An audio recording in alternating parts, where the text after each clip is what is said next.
Hello, good evening, and welcome to another episode of Become a Better Man. Thank you for joining me on this program today.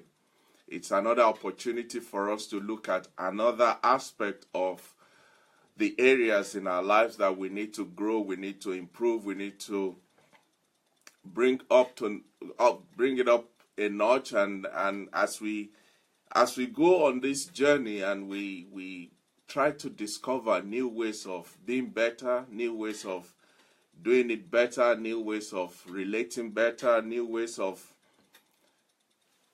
living a better life, becoming a better man and a better woman, so that ultimately our tomorrow will be better than our yesterday, just like our today is better than our yesterday. In life, you are either growing or you are decaying.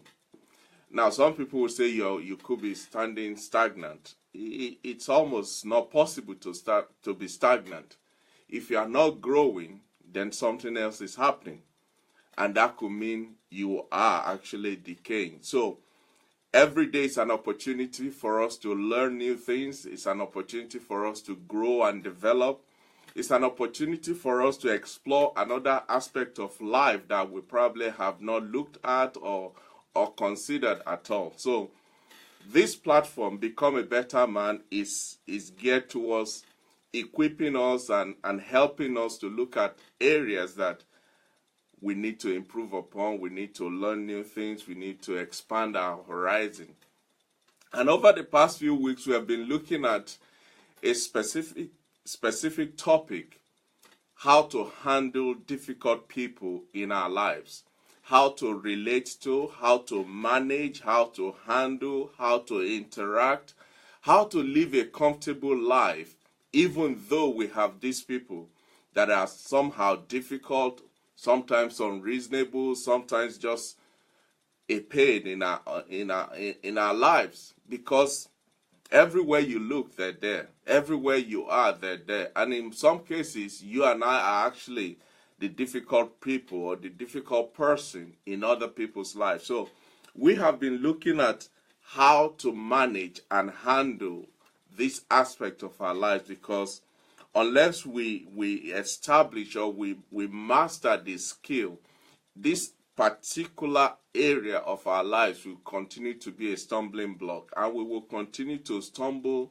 and stagger every time we come across these people. The interesting thing is, you don't need to look for them. They are everywhere you are, in your house, in your home, at work, at school, in the university, in the shopping mall, on the road. Everywhere you look, everywhere you turn, they are there. So it is a topic, and I'm glad we've really peeled it open and opened it up and looked at different aspects of it. I want to thank especially those who are already on the program today with us. Marvelous Nantu, Fumi Adewusi, thank you all for joining me. I appreciate all of you. Thank you so much. Well, without further ado, we are going to continue from where we stopped last week. Last week, we started looking at how to handle difficult bosses, difficult manager, difficult supervisor, difficult director. Anybody that has authority over us, some of them, somewhere, somehow, we find them to be difficult. So we really need to find out, how do we handle these people? How do we relate to them? And that is what we started looking at last week. We're continuing on that. You see, we all want to work, we all like to work, we will all prefer, if we have a choice, to work in a safe, friendly, and productive environment. An environment that is conducive, that will actually add to our ability to deliver maximally. But usually, in most cases, there is this one person. There's just this one manager, one supervisor, one co-worker, one director, somebody somewhere within the enclaves of where we work that is just a pain. They are just difficult. They are just unreasonable. They're causing us a lot of issues. And we're wondering, what can we do about these people? How can we manage the situation with these people? What tools do we have to really deal with these people that are really giving us trouble? So last week we identified some of the characteristics of these difficult people, or bad managers as we called them last week. Kehinde Ojediro, thank you for joining us.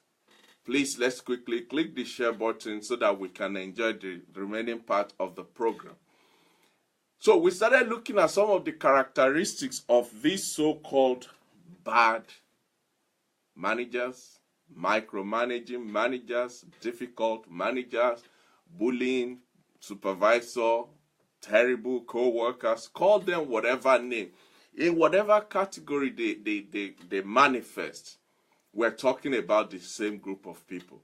And we identify that some of their characteristics is that, one, they never recognize your performance, irrespective of how excellent, how diligent, how detailed, and how concise your effort is. These managers, these people, just have this selective blindness that they cannot recognize the importance or the effect or the effort that you have put into making your work good.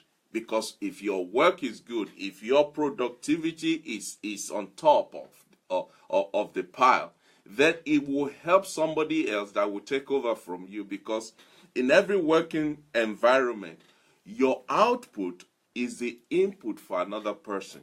So the quality of your output will determine the quality of the input that the next person in line will enjoy. But these managers just don't, they can see it. They just decide for whatever reason not to see it. And it can be frustrating. Having done everything, having put in your best, and it's like you haven't even done anything. Another characteristic that we looked at last week is that these people, these bad managers, they never, ever provide positive feedbacks.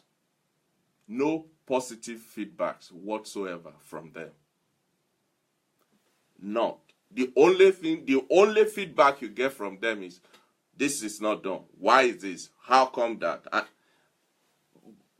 They are like I said last week, they are like the people they said you give them a bunch of roses and all they can see is a thorn that is in it. Ndubisi Benjamin, thank you, sir, for joining me. I appreciate you, sir. Another characteristic is that somehow you can't get them to sit down in a meeting with you. They will schedule the meeting, you will agree it, you will both put it in your diary, but just before the meeting is about to start, they will say, oh, sorry, we have to cancel. Something more important has just come up, because they don't value you as a person. Imagine how frustrating that can be. This type of bad managers are the ones that will cave in and throw in the towel. Immediately there's a small pressure in the department. And they take that frustration out on everybody. They shout at people, they bully people, they harass them, they call them names, and all of that. But what they are failing to recognize is the fact that things like that affect workers' morals and also affect productivity. These same people, they fail to support you in accomplishing even the task that they've given to you. They've asked you to do this report. Now you need some information, you need the data, you need some resources from there, and they can't provide it. They will not give it to you.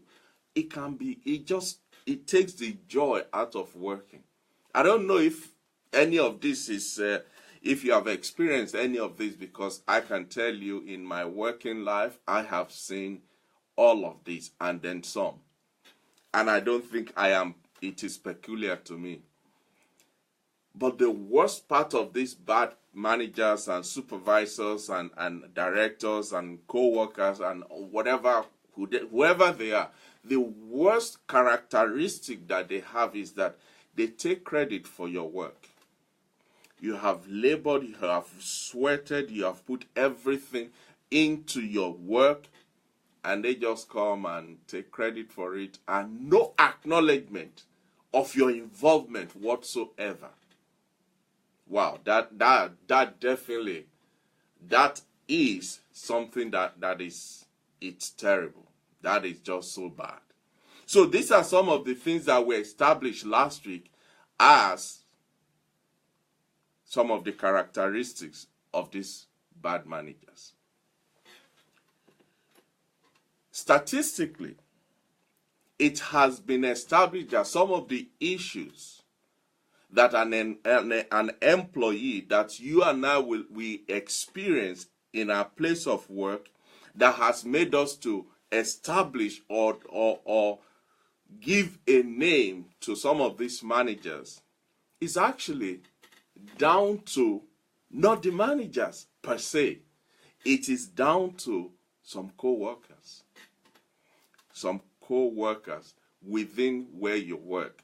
They are the ones that are actually the engine behind the behaviors of some of these managers. And we're going to quickly look at some of this type of co-workers in a minute. But why did I say that?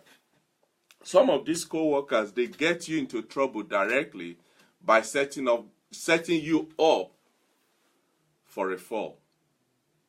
They will do whatever it takes to set you up for a fall. Number two, they will sabotage your effort, either expressly or impliedly. Whatever effort you put in, whatever your suggestion is, whatever your input is into making things work, these people have the assignment of being a sabotage. And some of them will go to the extreme of falsifying reports and issues about you to your boss, to your line manager, to your supervisor, and all of that. And that can be very, very, very frustrating. So what are these types of co-workers we're talking about? We have those ones that are just envious. They just envy you. They are resentful. These people don't only want what you have. I mean, if that is all it is, it's bad enough that whatever you have, they want it. But they go beyond that. They believe in their heart that what you have, they should have it. Why should it be you? Not even thinking or recognizing the fact that maybe that thing you have, whatever it is that you have that they are envious about, maybe you earned it by merit, but they want it.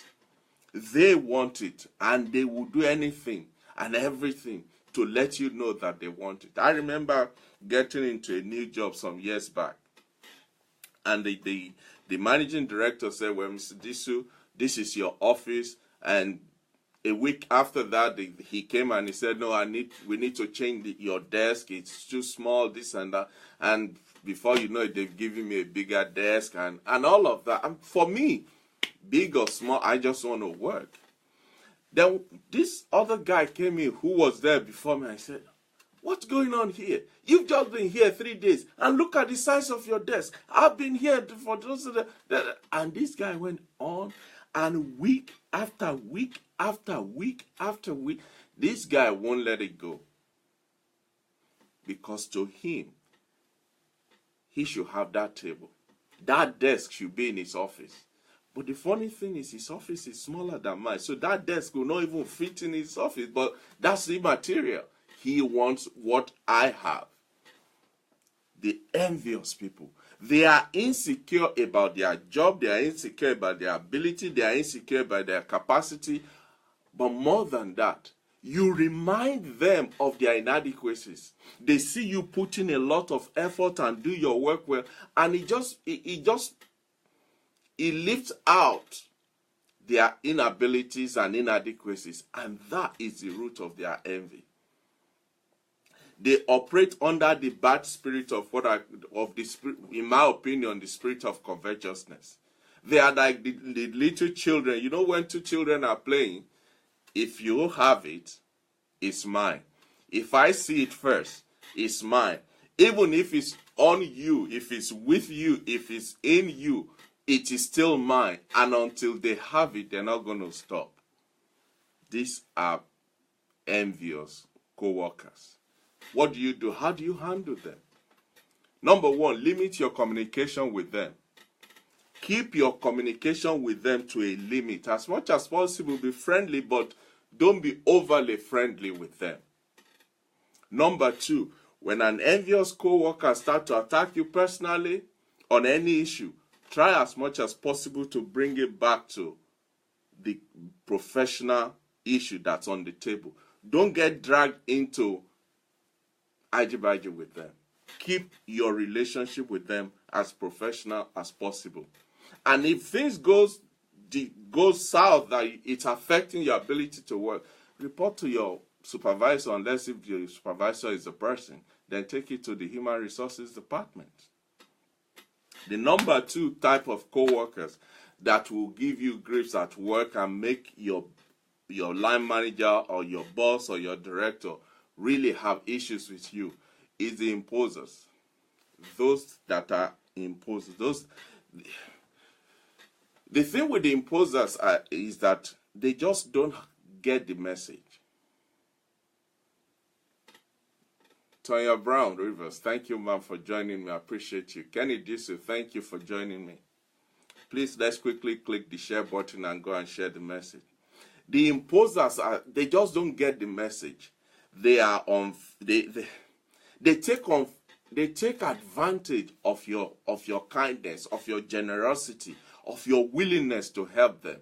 Maybe this guy has just started working, or he's handling a project that he's never done before, but because of your experience and your knowledge, you want to help them, and you've given them that help.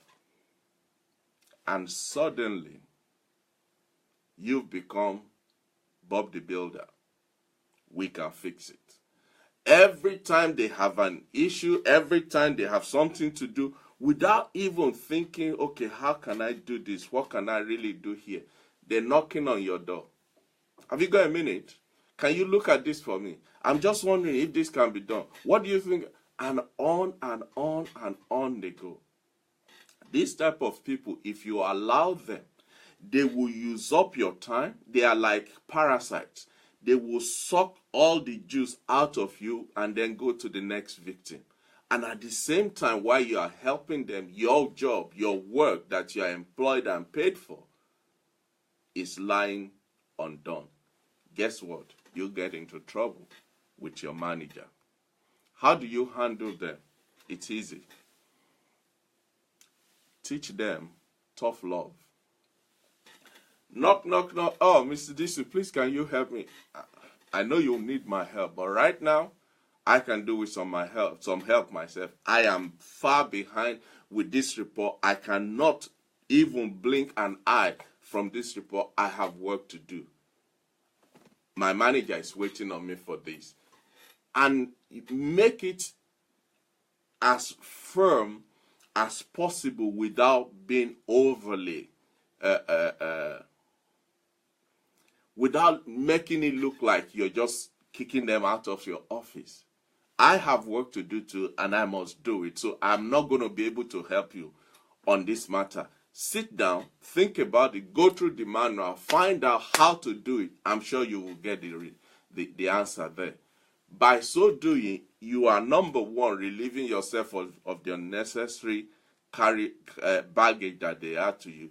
But number two, you are able to do your own work. Number three, you are helping them to grow some backbones and use their initiatives and do the work for which they've been employed.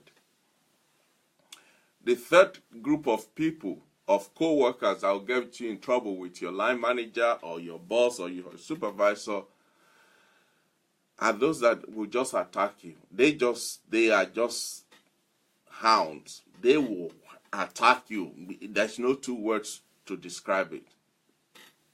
These are co-workers who attacks you personally while arguing an issue.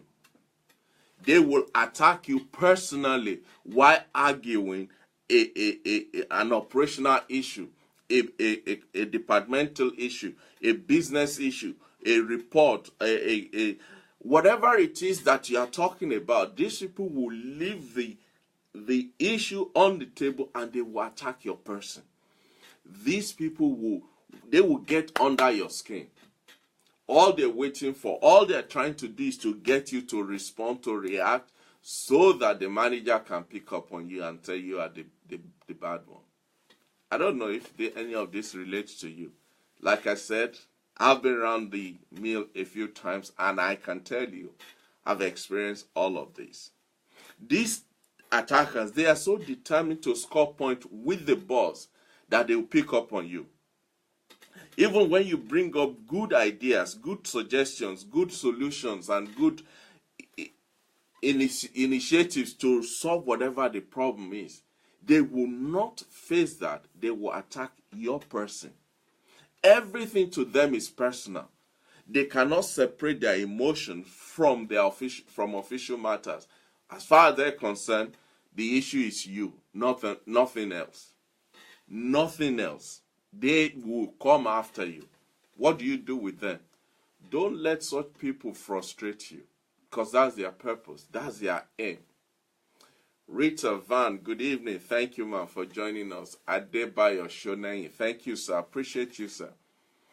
Don't let these people frustrate you from doing what you have been employed and paid for to do. Keep giving your good ideas, your great ideas, whatever it is that you are doing. Don't let them discourage you. Always move the emphasis from the person to the issue on the table. Try to concentrate on your job. I think that's the message I'm trying to say. You concentrate on your job, and the result will vindicate you against these people. The last group of people that will give you trouble and cause you trouble in a workplace, that may get you in trouble with your manager or your director, are the intimidators.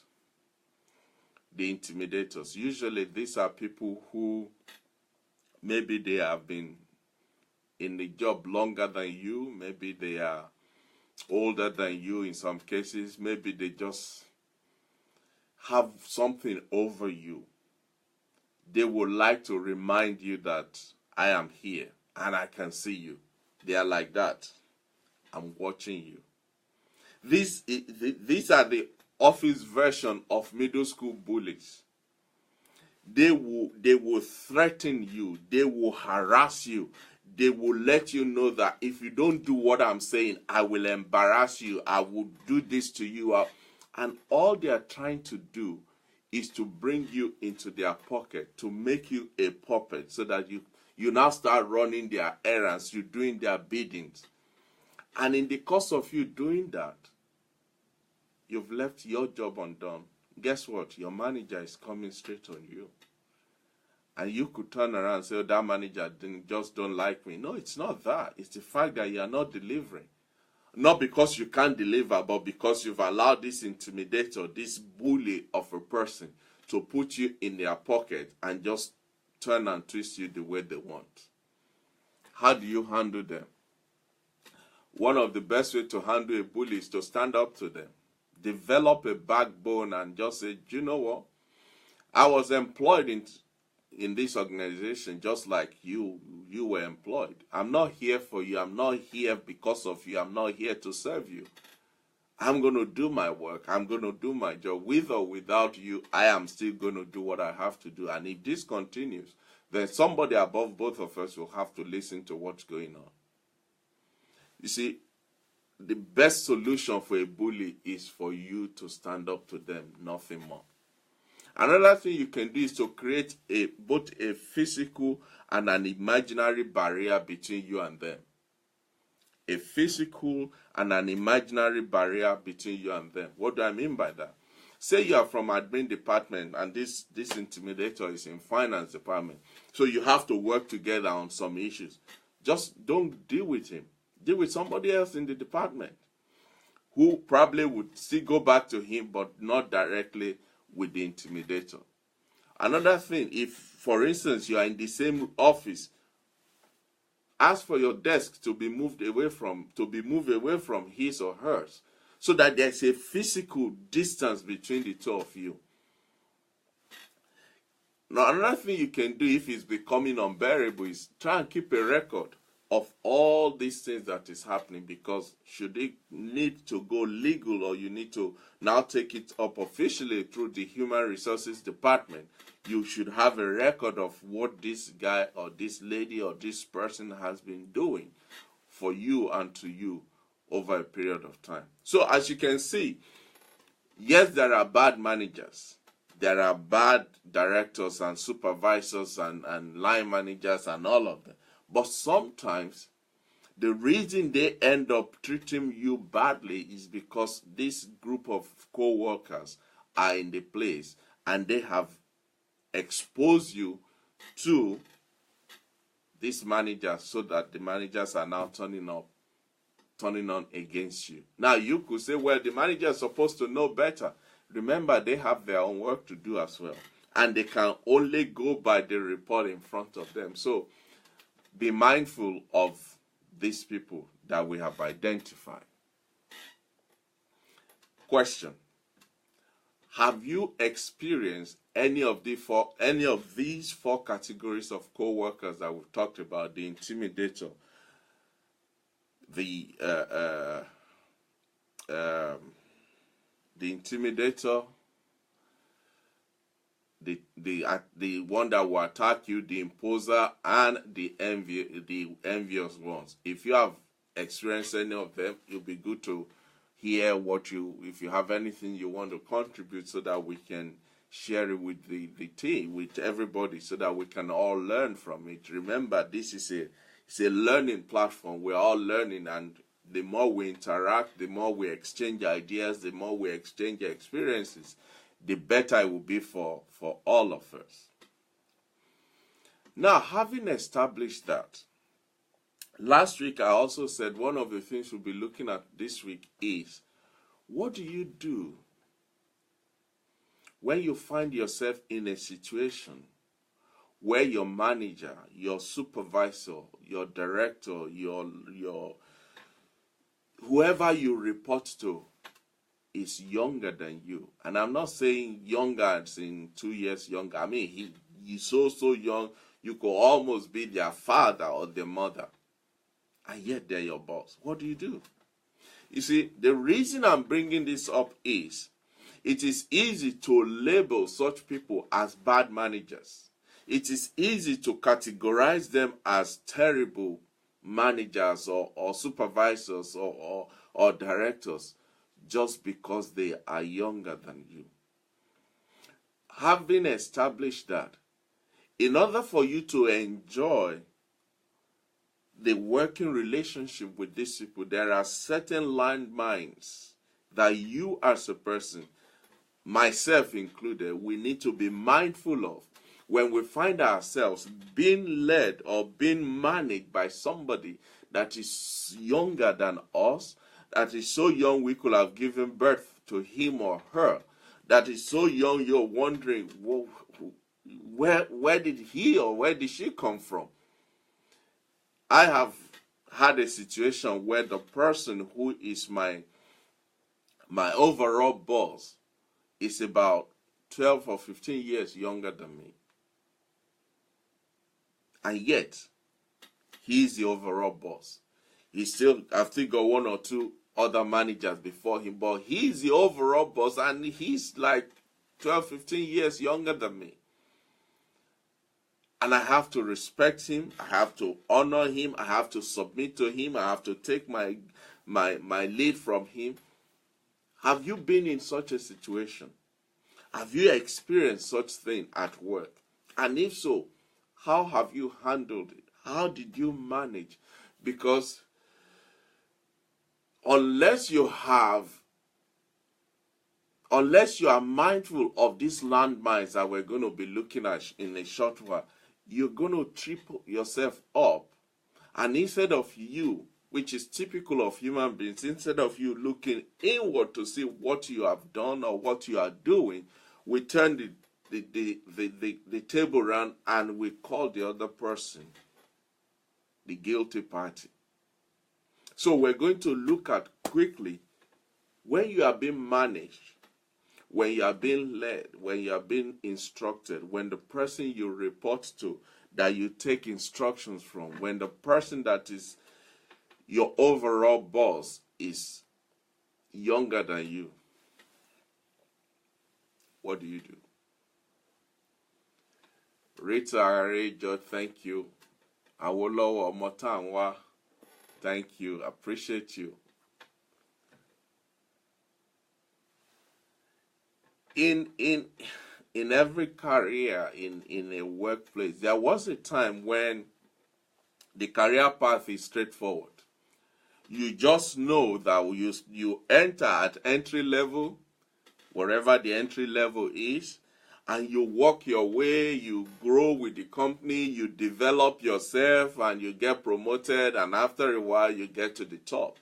And over the years, as you are growing in career, you are also growing in age.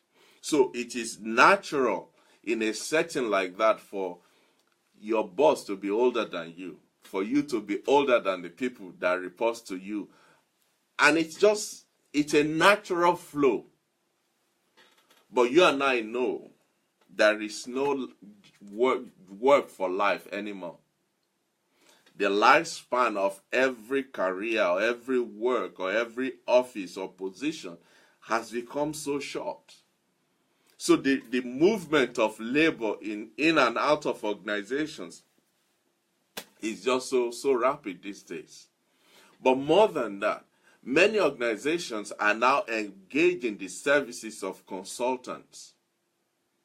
And the general experience of having these consultants is that most of them are young, fresh out of university, fresh graduates, some master's degree holders, some young doctorate degree holders, some expertise, some gurus in this, computer wizard in that, and they are so young. And because the organization needs their expertise and their skills and their talent, they bring them in, and suddenly you have in your hand somebody so young and yet leading the organization, leading your department, leading you directly, giving you instruction, telling you what to do. How do you handle that? Mimi Sams, thank you. Olabode Lale, thank you, sir. Appreciate you. How do you handle that? You see, the reality is the way employers employ people now are not, oh, we've got a job to do, let's bring people in to do it. No. Employment is now skill specific, talent specific, need specific. So you'll be amazed, you shouldn't be surprised really when somebody is brought into the organization to do a particular job and the person is so young. So what are those landmines that I talked about? What are the things you need to be mindful of so that, number one, you don't become the difficult person for them and they don't become the difficult person in your life? What can you do? Number one is that it flows naturally for you to expect somebody younger than you to defer to you, to respect you, to honor you. Now, I'm not advocating being rude and obnoxious. That's not what I'm saying. But let's keep this professional. This is just within the enclave, within the capsule of a work environment. So when you have these young whippersnappers, these fresh graduates and millennials, as they call them, when you have them now leading the boat in your organization, one of the first things you must be careful about as an old geezer like me or whoever you are, the first thing you need to be careful is you need to watch your language. You need to be careful what you say to them, how you say it to them. For instance, say you have an interaction on one-on-one with them and you start saying things like, oh, when I was your age. This is a work environment. It's not about age. Thank God for your age. But please, we're not measuring age. This is work that needs to be done. So leave your age by the door when you arrive in the morning. The moment you start saying, when I was your age, you are immediately identifying a difference between you and the person. Now, the issue with identifying differences is that it magnifies, it promotes and enlarges division. The spirit of division grows where you are able to differentiate him from you, you from them. That is a bad word to use. When I was your age. Well, they didn't ask you your age, so. Or you say, another sentence or statement you should avoid using when you are dealing with people younger than you at work, and especially when they're your boss, is to say, oh, we used to do it this way. Well, you may have been doing it that way. The reason I've been brought in as a consultant, as an expertise, is because that's your way. It's not working anymore. So don't remind me. I don't want to know how you used to do it. If the way you used to do it was working, I won't be here. So let's concentrate on this new technique, this new idea, this new way of doing it, so that we can all benefit from it. Ojo Adeshiwa, thank you for joining me. I appreciate you. Or things like, I've been doing this before you were born. Now that is way unprofessional. For a kickoff, it's unprofessional. I've been doing this before you were born. With all due respect, Mr. Methuselah or Mrs. Methuselah, nobody asks you for your age. Nobody wants to know how long you've been doing it. So please pay attention to the way things need to be done now and get yourself out of this cloud of I'm older than you. Another statement that you should avoid using is things like, well, after you've done this, as long as I have been doing it, then you will realize it's not about how far. It's about how well. And the fact that you've been doing this for so long and we're stuck in this rut is the reason why I'm here to get you out of it. So please avoid using languages that will make the person feel you are constantly reminding them of their age, that they are younger than you. Nobody cares about your age. Well, not that they don't care, but don't flaunt it in my face. That's the message. You may be older than your boss. You may be as old as being his or her parent. But the reality is, as at this very moment in time, he or she is your boss. And courtesy demand that you respect them. You may have objection to what they're saying, to the ideas they're bringing. You may even totally see it from a different angle.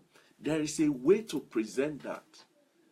Don't go on the platform of I'm older than you, so you listen to me. No, you do that in your house, should you ever want to do that. This is a work environment. Be professional. So that's the first thing you need to avoid. That's the first landmine you need to get away from, where you have a situation where the person that you are responsible to or the person you are reporting to is younger than you. The second mindset you should have is that you should have the mindset that your boss, irrespective of their age, is the right person for the job at that time. If they are not, the organization wouldn't have engaged their service.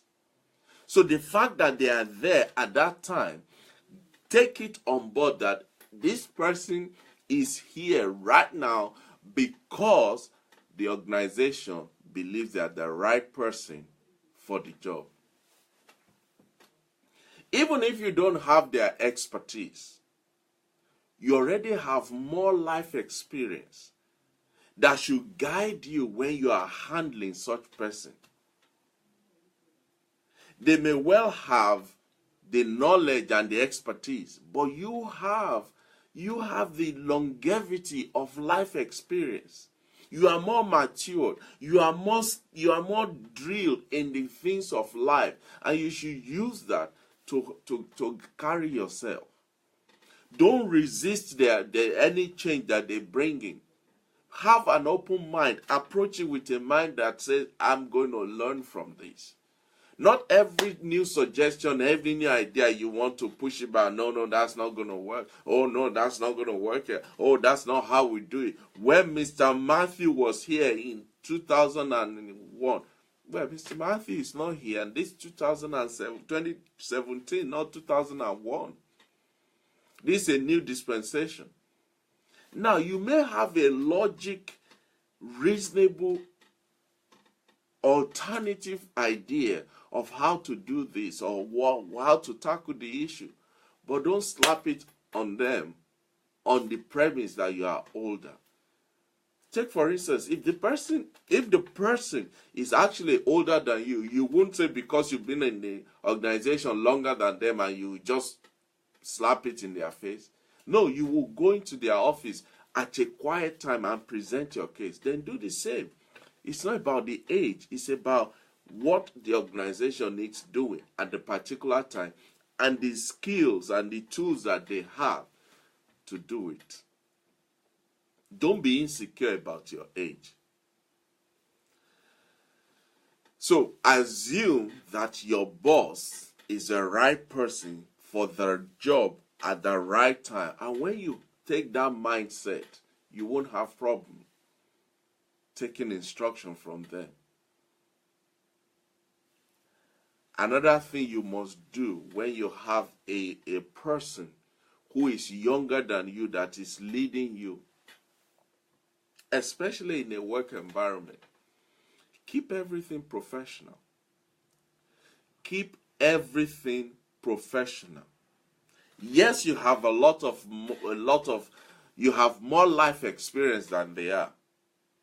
You are even been longer in the profession than this person. But your boss, who is in the process of going through things that you have been through, things like, say you wake up one morning and your new boss is 23 years old, fresh from university, master's degree holder or doctorate degree holder or an MBA or whatever they brought with them. And it is now that they are in this organization, it is now that they have settled down with a job that they want to be looking at things like dating.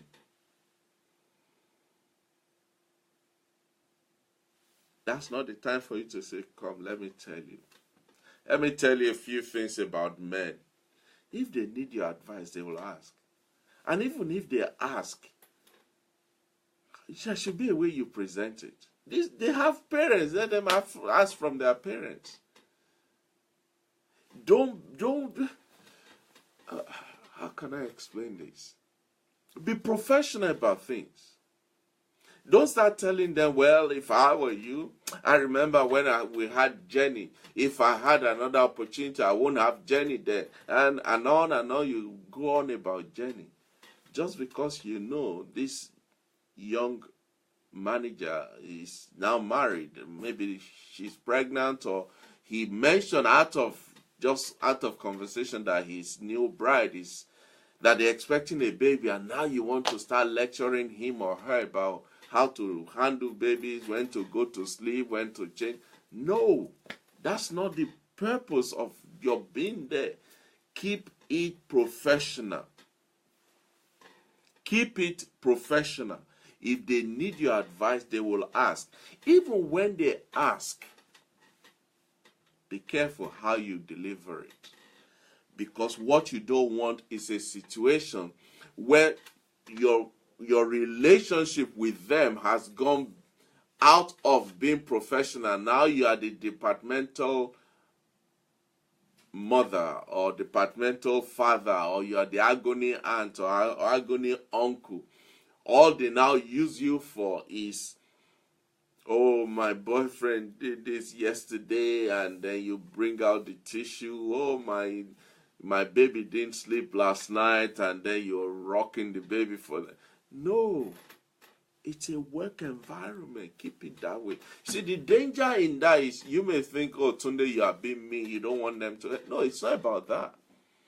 The danger in you becoming the agony aunt or the agony uncle to these young managers is this. They won't see you anymore as a co-worker. They will see you now as a big uncle, as a big auntie. And you know what that will do? When they need somebody to embark on a project that will elevate the person, that will give the person a good rate, they won't come to you, because nobody wants to send his mother or his father or her mother or her father on errands. They would rather have you to themselves to look after their baby and teach them how to make spaghetti bolognese or whatever for their husband or whatever, rather than let you be involved in the day-to-day running or managing of the organization. You are employed specifically for the organization, not to become an agony aunt or an agony uncle. Give advice if asked for, but as much as possible, keep it short, keep it professional. Another thing you should be careful about when you have a younger person leading you is your body language. Your body language. You see, people see more about what you do than they hear about what you say. Your less experienced boss may make a suggestion that you are absolutely guaranteed, you know that this won't work based on your experience, based on your knowledge, based on the longevity of your being in that organization. You know this is not going to fly. But your response is, oh yeah,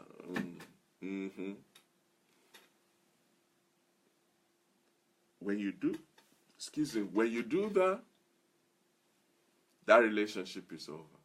They won't share things with you. They won't relate to you. They won't respect you, because you are making them look like that. Or you answer in a sarcastic way. Oh, Mr. John, what do you think about this? Oh, this? You mean this? Are you talking about this? No. Don't be sarcastic. Don't just be civil. Be professional. When you roll your eyes or you respond in a sarcastic way to your boss just because he or she is younger than you, let me ask you, how do you feel when somebody does that to you? Roll their eyes, answer in a sarcastic way, or just pretend that you're not even talking to them. How do you feel? Put yourself in their shoes, put yourself in their position, and ask yourself, how are they feeling? Be careful how you use your body language to remind your boss that I'm older than you. Be careful. Abiodun Adebonajo, thank you for joining us. I appreciate you. Again, you can definitely bring objections, bring alternative ideas, but be mindful how you do it. Now, this is another aspect that you have to be careful about.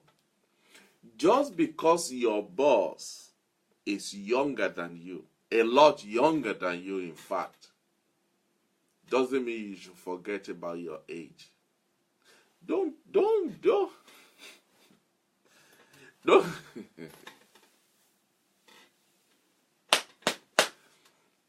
don't try to be cool. You are 65 and you're trying to act like a 25-year-old. It's gonna look so silly and unprofessional. Don't sag your trousers. Don't wear earrings as a man. Don't start bouncing on one. No, don't do that. You're too old for certain things. And just because you have a young person leading the department doesn't mean you then throw caution out of the window. No. Act your age, for crying out loud. Yeah, people will say, well, you can't discriminate about age. And yes, I understand that, but you don't need to tell people that you are older. Just look in the mirror. So don't try and be cool just so that you can match up with your whippy snappy young boss. You will look so ridiculous. Avoid it. Don't start talking like you are 18 when you're already 72. It won't look well on you. Your children will disown you if they find out. I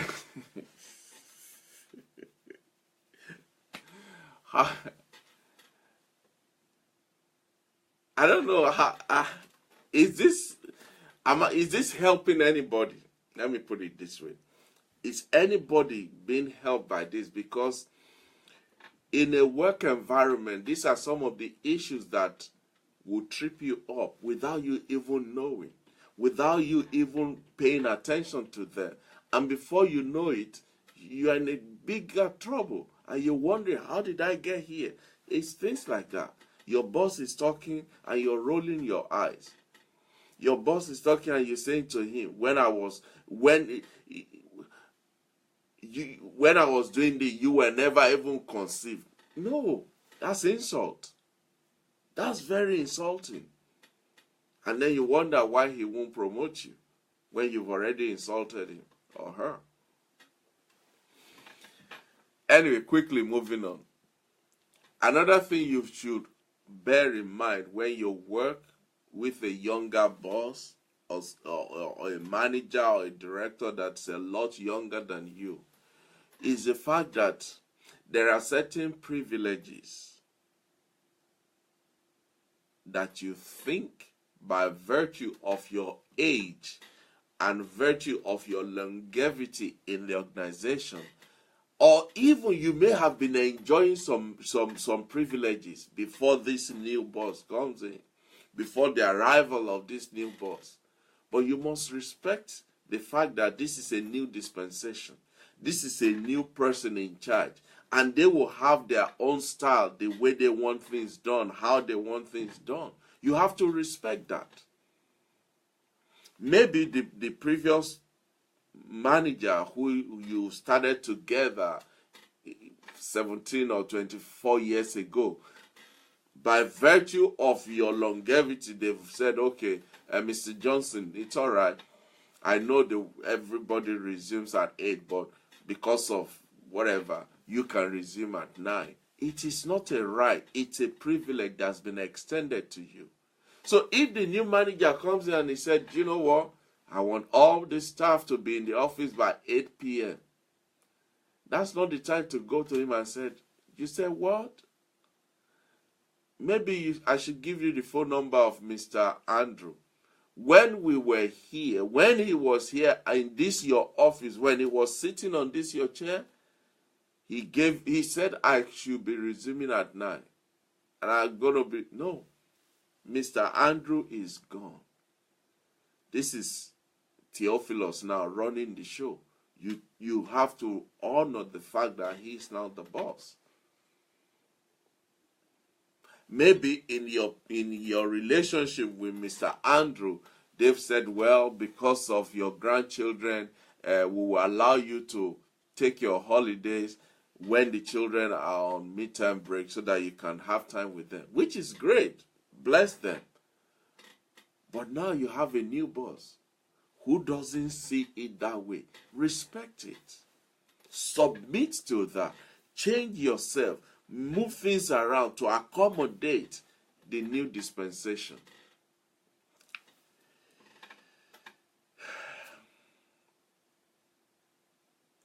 The best you can do is to negotiate with the boss and say, look, sir, I appreciate what you've said. But you see, for the past 3 years, this is what has been happening. It's not about me.